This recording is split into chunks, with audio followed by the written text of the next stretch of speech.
Se você estivesse de boa na sua casa e recebesse do nada uma notificação no seu e-mail com o título "Eu te amo", você clicaria para ver do que se trata? Bom, se a resposta for sim, sinto lhe informar que o que viria por aí talvez te fizesse preferir que realmente se tratasse de uma frustração amorosa.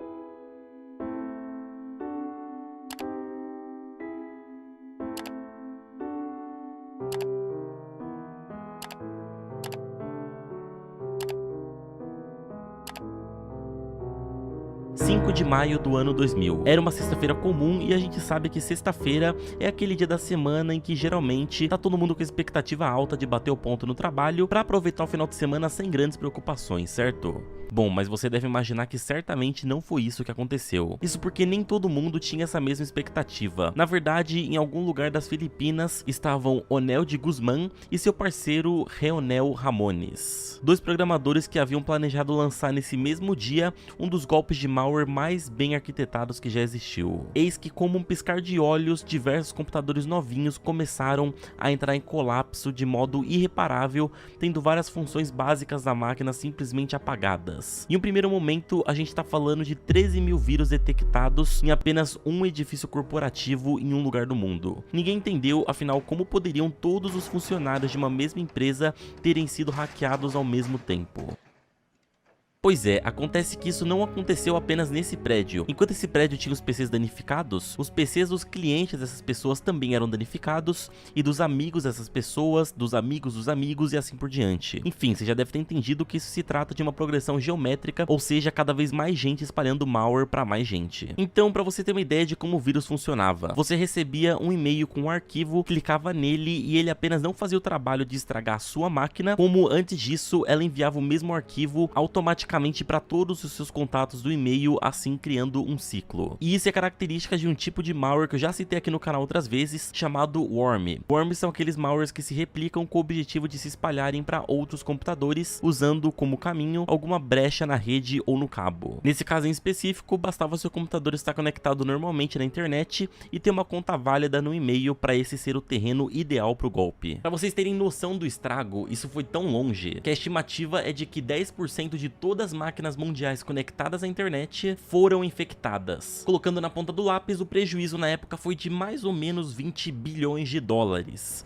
Pouca coisa, né? E lembrando que estamos falando do ano 2000. Mas pera, talvez tenha passado pela sua cabeça, por que diabos as pessoas abriam esse tal arquivo? Bem, porque por trás disso, os hackers criaram uma estratégia surpreendentemente simples e extremamente eficaz. E para entender isso, antes a gente precisa entender o contexto da época. Nos anos 2000 era comum que muitas pessoas que estivessem mexendo em computadores não soubessem nada além do básico. Eram pessoas que muitas vezes só sabiam abrir o e-mail e o Paciência Spider. Além disso, até mesmo para quem já manjava de informática, era novidade algumas configurações padrão que vinham a partir do Windows 98, como por exemplo a extensão dos arquivos serem ocultas, que é aquele ponto alguma coisa que vem depois do nome de cada arquivo. Isso foi algo que os criadores do vírus perceberam, porque o arquivo vinha num e-mail que tinha o título "Eu te amo", e o arquivo em si se chamava carta de amor pra você.txt, sendo que essa parte final, o .txt, é apenas um grande bait. Ou seja, se você fosse nas configurações do Windows e desmarcasse a opção de ocultar as extensões dos arquivos, você descobriria que na verdade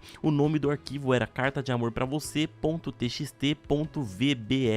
ou seja, .vbs é a extensão real daquele arquivo. VBS é a abreviação de Visual Basic Script, ou seja, um arquivo de texto em Visual Basic, que como muitos conhecem é uma linguagem de programação, e basicamente através dos comandos e códigos que a pessoa escrevesse em um arquivo .vbs, ela dava utilidade àquele arquivo e funcionava da forma mais simples do mundo. Depois de salvo, bastava clicar no ícone do arquivo e ele executava seja lá o que o script estivesse mandando. Então, juntando esse script bem feito na época, mais uma estratégia de palavras que fez com que as pessoas tivessem curiosidade de clicar nos arquivos, e a falta de conhecimento praticamente geral de que os arquivos podiam ser camuflados, resultou num estrago gigantesco, mundial. No caso desse malware que a gente tá falando, ao ser executado, o arquivo da cartinha de amor fazia um trabalho fatal. Primeiro, ele se multiplicava pelo PC, ficando por cima dos arquivos .jpg ou .mp3 e os trocava para .vbs. Em outras palavras, você perdia os arquivos que estavam estavam no computador e isso era irreversível. Logo em seguida, ele modificava algumas chaves de registro do Windows, comprometendo o funcionamento básico do sistema. Então ele acessava o seu Outlook e enviava um e-mail a partir da sua conta, dizendo para cada um dos seus contatos a seguinte frase: por favor, veja a cartinha de amor em anexo feita por mim,